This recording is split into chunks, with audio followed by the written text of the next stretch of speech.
Thinking how to get more flowers on marigold non-stop? In most cases, they stop blooming after blooming heavily for once, and it's somewhat difficult to get more flowers for the second time, and so on. To get flowers on regular basis, we need to do few things the right way. Here in this video, I am going to discuss how to get more flowers on marigold non-stop, and at the end of this video we are also going to see some of the most common problems that we get on our marigold plants and what to do to avoid them. So let's get started, and if you are new to gardening a bit, then please consider subscribing. These are African marigold plants and they are perfect for winter in India and many other places.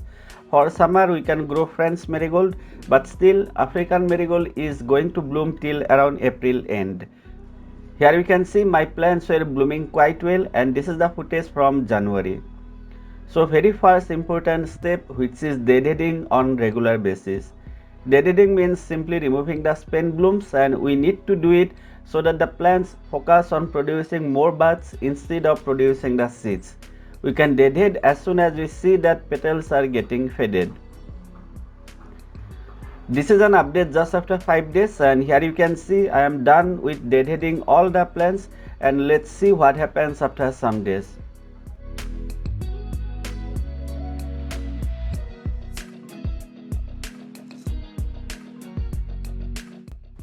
The second important thing to do is fertilizing our plants on regular basis, and please try to do at least once in 30 to 40 days or after deadheading.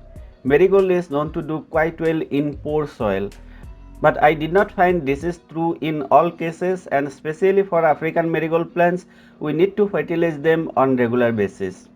This is how I do it, and please note that my plants are in 8-inch pot. First component is 10 grams mustard cake powder. Second component is bone meal, that is 15 grams. And the third component is half teaspoon of seaweed extract. After fertilizing, please water well.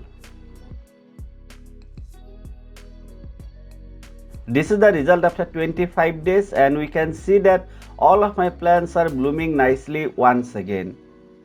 Now let's discuss about the problems that we often get on our marigold plants and what to do to avoid them.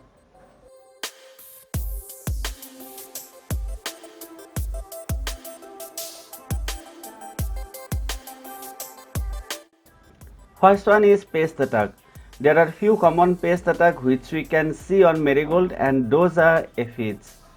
Here you can see the tiny black insects, and these are the aphids.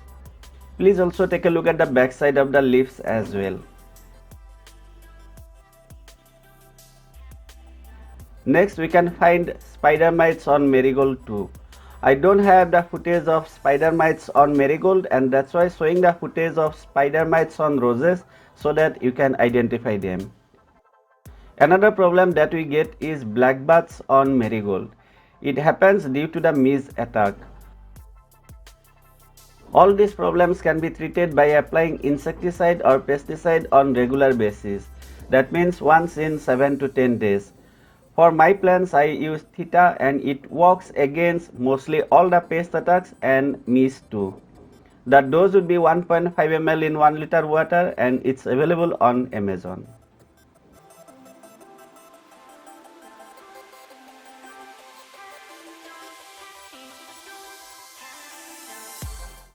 You can also try using neem oil on regular basis, and for that dose would be 5 to 7 ml neem oil, 4 ml light hand wash, and then mix them in 1 liter water. While spraying, please spray on both surfaces of the leaves.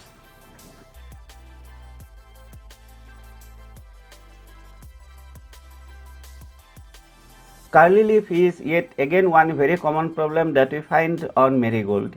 It can happen due to many cases like lack of sunlight, poor soil, etc. To treat this problem, we need to use both fungicide and pesticide. For pesticide, you can do the same, that means Theta. And for fungicide, we can use SAF, and dose is half teaspoon in 1 liter water. Here is an example. Please take a look at these two plants. Leaves are curly and plants are not healthy at all. As a treatment, I am applying the fungicide at this time, and after 3 days I would be applying the insecticide as well. Let's see what happens after 11 days. I have also marked the pot with letter F so that I can track them. So this is just after 11 days, and we can see here big improvement. The same plants are growing quite well at this time. Other than all these things, please also make sure that your plants get at least 6 to 8 hours of direct sunlight. If your balcony doesn't get enough sunlight, then I am not going to recommend you to grow African marigold. Just few days back, I did one video where I have listed the top 10 plants that we can grow in February, and many of them don't need direct sunlight. If your balcony doesn't get direct sunlight for more hours, then you can grow all those plants, and please check out the video simply clicking on the I button on top right corner. So what about watering? For watering, please keep the soil consistently moist. My plants are on terrace, and that's why I water them daily. Before watering, you can let the topsoil dry out a bit. Right now, you can start growing many summer flowering plants from seeds. Please also check out my next video to know how to grow the summer flower seeds fast and what we can grow at the end of February. Thank you very much for watching, and if you found this video useful, I would really appreciate if you give it a like, share it with your friends, and subscribe to my channel if you are new to gardening upbeat. Take care and enjoy.